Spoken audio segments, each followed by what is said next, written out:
Hello everybody, welcome back to Stan's Garage, bringing you everything you need to know for effective business IT management. Now, we work with a lot of small to medium-sized businesses. And one of the questions they ask us most frequently is, what's the best laptop we can use in our business? And we typically have some pretty good recommendations and go-to models, but I'd like to get into some laptops I've had a chance to review here for 2023. So let's get into it. There's certain criteria I like to go off when deciding what are some of the best laptops to recommend to the SMBs we support. A perfect laptop needs to make it easy to get work done in a productive manner. It needs to be lightweight with a good keyboard, easy to read screen, and above all, they need to have a long battery life. At one point, businesses were somewhat limited on the types of work laptops they had available to them. They were bigger, clunkier, and battery 2-3 hours of life. But we've come a long way since those very first Lenovo's and Dell's and HP models, and now we've got a bunch of good new options. So here's a quick guide for some of the best business laptops you can buy in 2023. So the Lenovo ThinkPad X1 Nano is one of my personal favorites. I know what you're thinking, yeah, we've come a long way since the ThinkPads and Dell's HPs of the world, but the truth is Lenovo still offers a great modern business laptop model. The ThinkPad X1 Nano is an incredibly powerful laptop that is not only lightweight, but long-lasting. Coming in at right around 2 pounds, the ThinkPad is one of the lightest laptops on this list. Plus, with a battery life of 12 plus hours, you'll have enough power to get you through a busy workday and then some. You won't have to sacrifice on productivity and usability either. The Nano uses the latest Intel generation processors, which provide you with the speed you need for a lot of productivity, some of the biggest drive capacities available, and quite a bit of RAM.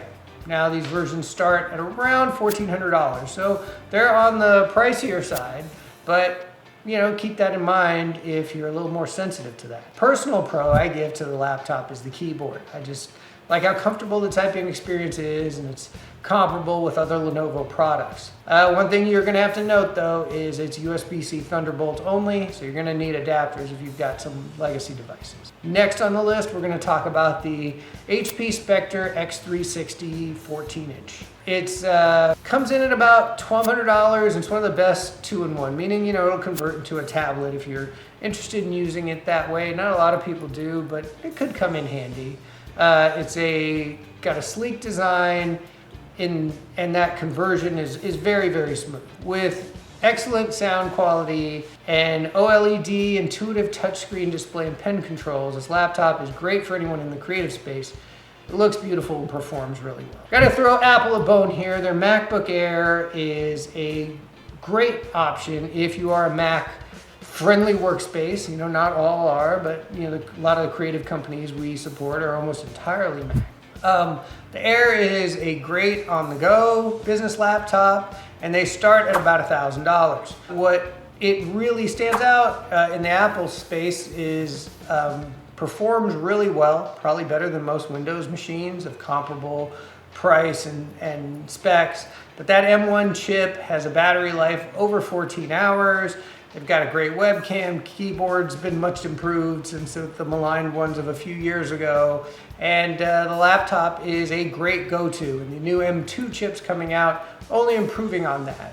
Again, no USB regular ports. You will need an adapter if you've got some legacy devices. But if you're in the Mac space, it's a great laptop to start. And about $1,000 and up from there if you need more RAM, more storage. Samsung makes the Galaxy ProBook 2. It is now got a beautiful AMO LED screen that just looks sharp as anything. And it is a 2-in-1, very high performing laptop, also coming in around $1,200. With this laptop, you have the benefit of Windows software along with everything in the Samsung ecosystem. So plays well if you're using Samsung's Android devices, etc. It's one to consider if you're in that space. And lastly, one that I wasn't really expected to like quite as much as I did is the Acer Swift 3. It's a little less expensive, but at around $700 actually performs pretty well. This isn't really a full business grade laptop, but one that, like, for a solopreneur or small business of, under 5 people, you're getting a great performing laptop at a very low price. This one is more based on the AMD platform, great battery life, over 11 hours, and quite lightweight and portable as well.